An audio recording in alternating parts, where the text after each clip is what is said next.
Tonya Hofmann's fabulous. Tonya Hofmann's fabulous. Tonya Hofmann's fabulous, fabulous TV show.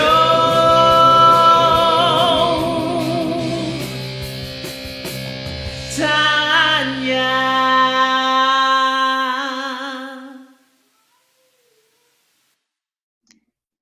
Hello, everyone. Oh, I'm so excited. Today we have the fabulous Miss Cassie Taylor. You know she is one of my favorite people because she gets to play with horses all the time. I'm so jealous. I used to be a horse person. Like I'm sure a lot of you are going, oh, I remember my horsey days. And she's going to be talking to us a little bit about how she uses horses for leadership skills and all kinds of other things that she does for professionals. So it's going to be really exciting. So how are you doing, Kathy? Doing well, Tonya. Thank you very much. Yay. So thank you for joining us. This is the Tonya Hofmann Fabulous TV show. And I am the CEO and founder of the Public Speakers Association. And I get to hang out with fabulous people like Kathy all the time. And I would suggest you do the same. You know, get out there, meet somebody fabulous. And what I always love to show people is life really is about leading. It's about inspiring others, figuring out how to allow their awesomeness, their fabulousness to really come out and shine while you're developing your own skills, right? So that's really what leadership is allowing other people to, you know, do their best and then allowing them to do their best that will help you move forward. And so become a leader because as we know, everyone follows leaders, they don't follow followers. So Kathy, tell us a little bit about how did you change your world? What's kind of, you know, the things that have happened that you're like, yeah, this is how I got here today? Well, I would say that, I guess if you go way back, my story starts when I first got involved with horses when I was about 5 years old. I just started taking riding lessons, and I think my mom probably regrets that, or maybe regretted it about 3 years later, but because I was just all into horses. I was definitely the kid that I didn't walk to the cafeteria or walk out to the playground. I cantered and trotted, and I whinnied as I went. And I had some good friends in elementary school that were willing to do that with me, and that's okay when you're in the 3rd or 4th grade. Finally, though, by the 8th grade, I actually had a friend who rode at the same barn that I rode at and took lessons there. And I was really excited because this was the first time that this had happened. Always before, it was just about imaginary horses and making up stories. But this girl actually knew who I was talking about when I would say, can you believe that Virgil refused that fence today when the horse stopped in front of the jump? Or something like that. So it was really great to have that friend. But apparently I must have been talking too much about horses, even though that was just pretty much who I was at that point. Because one day I came out from the cafeteria getting ready to sit with all of my girlfriends under the tree and eat lunch. And I heard somebody say something that really, it just stopped me in my tracks. And I just heard, and I don't know who said it, but I just heard, oh great, here comes Kathy. Now, all we're going to hear about is those stupid horses. And it crushed me. It really did. Whoever said sticks and stones may break my bones, but words will never hurt me that's got to be the biggest lie on the playground. Because it really did. It just cut me to the core. Because when you're in the 8th grade and you don't really know who you are quite anyway, you're sort of trying to figure that out. And that had been so much a part of me for so long that I just felt like somebody was trying to cut off half of my identity. And so I did what most girls do, I think, which is just say nothing and pretend nothing happened and it didn't bother you, and I just stuffed it. And I made this vow to myself that I will never talk about horses again at school. And for many, many years I did not. I mean, all through high school, unless someone else brought up the subject of horses, I never talked about it. And even into college and things like that, when I got out and I was actually talking with horse people, I would still tamp down the horse conversation because I'm thinking, well, I just must be so weird because I'm so into horses. Because that was the message I got in the 8th grade. And so now that I have this business where, because I didn't stop loving the horses, right? I still have the passion for them. So now I have this business where I incorporate the horses in the business. And I thought, well, I need to learn to get over this fear of talking about horses, because they're part of the business. They're actually the big part of the business. And so I knew that if I was going to go forward and have any sort of success at all, that I needed to realize that, okay, it was actually okay that somebody else wasn't as crazy about horses as I was. And it didn't negate who I was because they didn't appreciate the same things I appreciated. And that was just a big awakening. And it sort of happened little by little.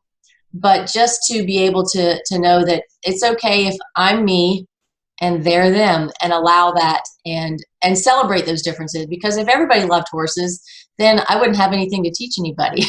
Exactly. And I think that's the hardest thing, for children, especially at that age group, that middle school age group. They're already still looking for their own personality. And then when someone, negates the personality they do have, they're like, well, what else do I have? Exactly. Who else am I? And I see it in a lot of adults, they're passionate about what they do, and they just like so laser focused, which I love. I love talking to people about their expertise, but it is hard when that's the only thing that they want to talk about. Mm-hmm. So, it's also those skills that people have to learn, how to carry on an actual conversation. Right. So tell me, how do you go out and change, people's lives now? How do you change the world? What is some tips and techniques that you've developed that you'd like to share with us today? And everyone, make sure you stay around to the end because she's got a great offer. So don't leave. So there were lots of lessons that the horses had taught me all through the years, and excuse me, and I just paid attention to them I might not have even realized that they were teaching them at the time. Although there was one particular horse that I remember taught me a big lesson about however I show up, that emotions are contagious and that she can catch them. And it's true, they are contagious. So, if you come into a situation and you're frustrated and annoyed and angry, you're probably going to leave the situation more frustrated, more annoyed, and more angry with those other people feeling the same way. Whereas if you go in there positive and uplifting and encouraging like you are always, Tonya, then, it just makes the world a better place. And she really did teach me that, because I know that if I would go in after a bad day and expect her to do this, that, and the other thing just because I told her to, well, she was resistant and didn't want to have anything to do with it. But if I would go in and quietly and calmly ask her to do something nicely and give her the opportunity and the choice to say yes, she was just willing to do whatever I want to. She would just go over the moon for me. So that was a big lesson. So that's one of the things I've taken to the business, is having the folks come out and interact with the horses in the arena. There's not any riding involved at all. It's all just done on the ground. So some people go, phew, and some people go, oh, I really wanted to ride. But it's just a very different dynamic and different relationship when you're on the ground with the horse. And so you're really forced to say, okay, I can't force this horse to do something. So you have to see what do you need to change in yourself in order to get the horse to make the changes that you would like him to do in order to motivate the horse. And really, I think that, to me, that I call them my 3 L's of leadership, the 3 things you need really before you lead. And one is to learn about yourself. So first of all, what are your motivations for doing things? Are you willing to see things in other people that they can't see and encourage those things? Or are you a judgmental kind of person? What causes fear in you and what causes you to get stuck, and why are those things there? And that's the first one. And then the second one is really just about loving others. So are you willing to put other people's feelings and thoughts and motivations ahead of your own and find out really what makes them tick, so that you can alter the way that you approach them? And it's not in a manipulative sort of way, but one of my very favorite famous horsemen, his quote is, you want to cause your idea to become their idea, but to understand their idea first. And I can't tell you how many horse people have heard the first part, but they leave off the part about understanding their idea first, because you really do need to, after you've understood yourself, understand the other people and be willing to accept that. And then lastly is listening. So are you willing to just sit back and be quiet and really hear what that other person has to say, and even hear what maybe they're not saying? What are they leaving out that might be important? And just notice those things. And if you've got your self-awareness and awareness of them, you're much better able to listen, because we've got so many messages that come through our culture these days, and social media, and just the self-talk in our brain, the negative stuff that we always say to ourselves about, oh, I'm never good enough, or I can't do that. So to try to get those things out of there, and those are the three things I feel like people need for leadership, and that's what I try to help them do with the horses through the simple exercises that we have. And I find too that with sales is one of those things that people really seem to have a hard time with when they own their own business. If it's, selling lipstick or insurance or real estate, whatever, they don't stop and listen and put themselves in that person's perspective. They all want to think that everyone's like them and that they have to, act and quack like their duck, right? No matter what the other person looks like. And it's so frustrating to me. I was meeting with a lady the other day. She has great products, and I was like, I would love to have more information. Can you send me this? And she's like, sure, but I think you need this and this and this, and I need to send you a video, and I can send you this video, and I can send you, and I can do, and I'm like, I just wanted this one thing to make a decision. Right. And now you're overwhelming me with all this other stuff, and now I don't want to buy because it's just too much. And also that feeling of, well, you don't even care what I think. And that's also the thing. Now, for her, I know it's like she's so excited that she wants to give you everything because she wants to make sure she doesn't lose the sale. Right. But in doing that, she loses the sale. Yes. Yes, exactly. I know what you mean. We talk a lot actually in the arena about knowing when to quit, because the horses can learn so much faster than we can, but we think, oh, well, okay, so they understood it, and now they learned it a little bit better. Okay, now they got it. Oh, let's do it again. Let's do it again. Let's do it again. And by then the horse is going, didn't we do this already? So then they think that they got the answer wrong, and they try something else. And so you've just sort of bypassed the right answer and gotten to the wrong answer, which is kind of like what you were saying that the woman you were talking with did. You were at the point where you were ready to make that decision, and she just gave you more information. And so coming to that awareness in the arena it's different than just listening to a presentation or a speech or something like that, because you really are experiencing it. Your whole mind and your whole body and your whole spirit is out there experiencing it. And kind of like riding a bike, you can't learn how to ride a bike no matter how many lectures you read or how many books you read. You have to actually go out there and do it. It's the same thing with the horses. So when you're out there, that lesson, just like you never forget how to ride your bike, that lesson is something that you'll never forget. And there have been things that I've gone back to. Well, even that horse I told you about that taught me that the emotions were contagious. I mean, that's something that I learned when I was about 14 or 15 years old. How many 14 or 15-year-olds could really benefit by learning that lesson? That's a lesson that lasts with you and is valuable for your whole life, for sure. And I know for myself, as I said, I was, a little horse nuts. Everything in my room was horses and everything. And I had the opportunity because my father found out, that I liked horses. So he's like, I've got a friend with some horses. Let me take you out. We wanted to go out and see them anyways. And you can ride the horse. And I was so excited, because I loved horses, but I had never even touched a horse, and I had built up this whole scenario about how this horse was going to love me and how it was just we would bond. And I got on, they put me up on that horse, and I was little, probably 10 or so. And that horse decided it wanted to go off to get something to eat, and it just started headed to the barn. And I'm like, wait a moment, no, go this way. It wouldn't do anything I asked it to, told it to, right? And I was so frustrated. I was like, why isn't it doing what I want it to do? As if it was a bicycle, right? I Mhm. could steer it. I'm pulling the reins this way. Why is he still going straight? Right, right. It was a huge lesson. And that's another great thing you bring up about the horses is they give you feedback right there in the moment that is completely honest, whether you want it to be completely honest or not.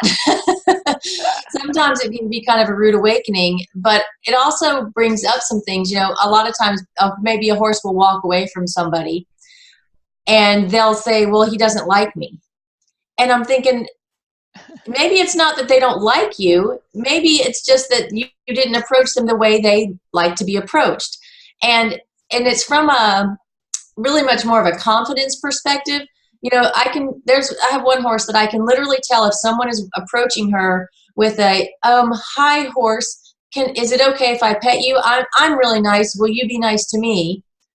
And she has no time for them. She will kind of snake her head around and flip her tail like, just leave me alone, because she's a very confident horse. Whereas if you approach her like, hey horse, I'm going to come up and give you some scratches and you're going to really like what I give you, and we're just going to do some great things together. I've got a great plan. She's like, yes ma'am, what do we do next? And it's not necessarily any way that the person is speaking out loud, but it's really about what's going on inside them. We're on autopilot so much that we don't understand or pay attention to what's inside of us. So getting in the arena and being a little bit out of your comfort zone causes you to respond the way you naturally really do respond, instead of the way that you've been taught to or accustomed to. And it brings up those patterns that happen other places. And I tell people all the time, whatever happens in the arena, I guarantee you it happens somewhere else in your life. And then they start thinking about it. Oh yeah, I do the same thing with my aunt or with my mom or with my boss. And until you understand those patterns and how they're not serving you, or maybe if they are, you can't do anything to change them or adjust them or grow them. I love that. Do you find that, especially when you put people that maybe have never even been around horses, a lot of times this is what I find in, business arenas, that people, they get stuck into or put into a situation where they're very uncomfortable. So maybe they have to present, a proposal to a board members, and it's the first time that they've done that. Or, speaking on stage, in front of a group or something. And people suddenly, they almost lose their personality. Do you find that happens with horses too? Like they become somebody else because they're trying to project something different to horses? Because I think that's what my problem was when I met the horse, initially, is I tried to be this cowgirl instead of just being who I was. Sometimes I think they can do that, but the horses pretty quickly bring up that inauthenticity. I mean, it came up for you because the horse said, I'm not going to listen to you. And really at their base, they are a prey animal. So their first concern is safety, and I need to be able to protect myself. And so if you come in and say, hey, I'm the leader, but they don't believe that you can really take care of them, then they're going to fill in and they're going to say, sorry, I think I'll take over and I'm going to lead because I need to take care of myself, and you can just take care of yourself. And so sometimes people come out there, but it's pretty quickly obvious that that they're making an excuse, or that something didn't happen quite the way that they had anticipated. Right now, we're actually working with some 8th grade boys, and that's some of the things that are coming up with them. And you can imagine a group of 8th grade boys, just like me in the 8th grade, not really sure where they are. They've been labeled as, bad or at risk or troublemakers in the past. And so what we're trying to do is say, that may have been the label that you've had on yourself, that someone else has put on you in the past. But you know what? You are 14, 15 years old, and you get to now choose, do you want to match that label, or do you want to put a different label on yourself to live up to something and be who you really were created to be and who you can be? And that's what we're trying to help them work out. I was just at a huge conference yesterday, and it's a frustration factor for me because just exactly what you said. People walk up and they're like, oh, no, I'm not a speaker. and they're like, flustered, even the thought of it. And I'm like, well, what do you do? They're like, oh, I, do, it comes out they are a speaker.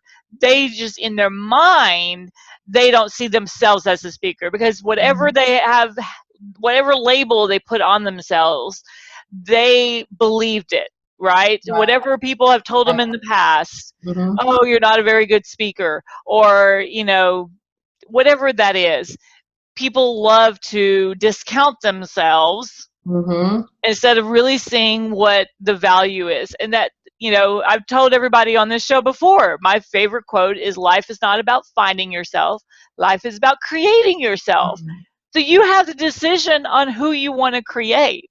It's that simple, And a lot of people feel like, well, I'm kind of stuck with this persona. No, you're never stuck with the persona. You get to decide every day if you're going to be happy or not, if you're going to, be a helper, or you're not going to be a helper, if you're going to, be aggressive, or are you going to be passive. Every day you have that choice. It's just up to you. Yeah. Yeah, because if you don't choose, then you're not growing, and then we are all just stuck. And it's pretty boring. I hate to not grow. Right? Exactly. It can be a challenge because sometimes it's painful or uncomfortable, but it's definitely always worth it in the end.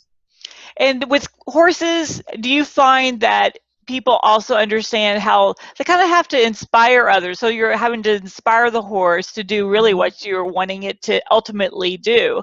And you've got to listen to it. You've got to kind of put yourself in its shoes. If it's hungry, it's going to want to eat. Yeah.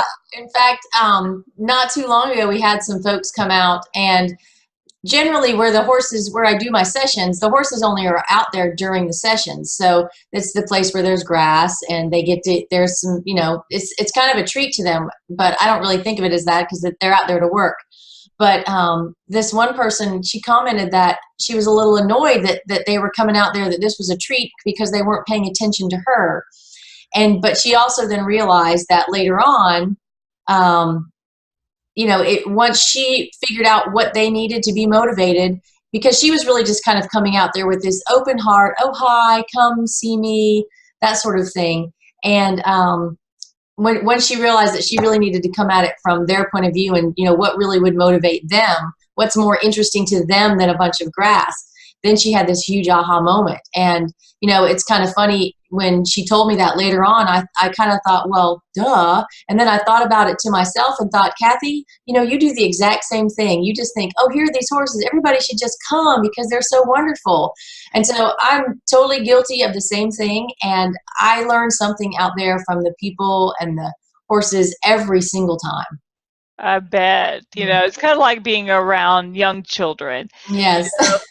They see something, you're like, how could that be that interesting? They look at a little tiny rock and they're just like fascinated with it. And you're like, wow, I am missing out on so much. Why don't I feel like that when I see a little tiny rock? It's kind of those kind of things. And, it's kind of my approach when I meet new people. For me, it's so exciting. It's like a treasure hunt.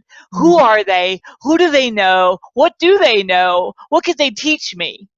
And a lot of people have a hard time grasping that concept. I'm like, oh, you get to meet so many amazing people. And they're like, okay. And I'm like, that's like awesome. Why wouldn't you be excited about that? But again, everybody comes from a different place, It's hard to figure out. You're like, why don't you get it? So do you have any last tip that you would like to give people on maybe even, if they want to get into, meeting a horse because I'm sure a lot of people have never, actually even ridden a horse or even touched a horse or approached a horse. Do you have a tip for them if it's their first time to approach a horse? Well, it's interesting because a lot of time people come out here and they haven't pet a horse in a long time, or they want to, and they just want to go up there and pet him and touch him and hug him. And I think, it's interesting to me that we don't approach people like that, yet we feel like we should be able to approach a horse like that. So just like there are polite ways to approach people, there's a polite way to approach a horse. And we don't just run up and hug somebody who we've never met. And so horses deserve the same respect. And so we have what we call the horseman's handshake, which is just, fingers down like this, and just let them sort of sniff you, kind of like you would do a dog. But and it's not so much sniffing like a dog would sniff to sort of check out who you are, even though they are doing that. But it's just, are you willing to respect their personal space so that they can respect yours? Right. And I always think that's interesting because I find people that, if I walk my dog, people come running up to come and pet it. I'm like, you don't have any idea what this dog personality is. There's some dogs that always want to meet people and lick them and stuff, and then there's others that my dog is very fearful for whatever reason of people. And I'm like, wait, just slow down. And so it's probably the same thing. And same thing with people. There's some people that you can immediately go up and give them a big hug, and then other people you just need to start with a handshake. Right. So you're giving something away today. What is that for our listeners? Well, I've got a confidence assessment on our website, because confidence is something that's really, really important to leadership, and it comes from knowing who you are. And so if people can go and figure out sort of where they're starting and where they would like to get to on a confidence level, then they've got a place to start. So that's available at the website, which is www.herdwise, that's herd like in horse herd, HERDWISE.net. And it should be on the front page, but if for some reason later on, many years down the road, it's no longer there, you can always find it at herdwise.net/confidence, and it'll be there. Awesome. All right, everyone, go take your confidence quiz. See how confident you really are. And I always love doing those kind of things. I've got a speaker's assessment on my website because it gives people an idea of, where are their weaknesses? We all have weaknesses. There's always something we can improve. So, take that and get connected with Cassie. Thank you, Cassie, for being on today. I just love it when you're on my show. Thank you very much, Tonya. I appreciate it. So everyone, please get in touch with Cassie. She is really amazing. If you're in the DFW area, go out and go to her thingy and meet the horses and learn something new, and then reach out and just say hi. Especially if you have a business that coincides with what she does. Look at how to collaborate. That's always a lot of fun. And then check out my website, publicspeakers with an S, association.com, and get connected to me, and let's have fun, and let's go out and change the world. Bye, everyone. Bye, Kathy. Bye. Bye. Thank you.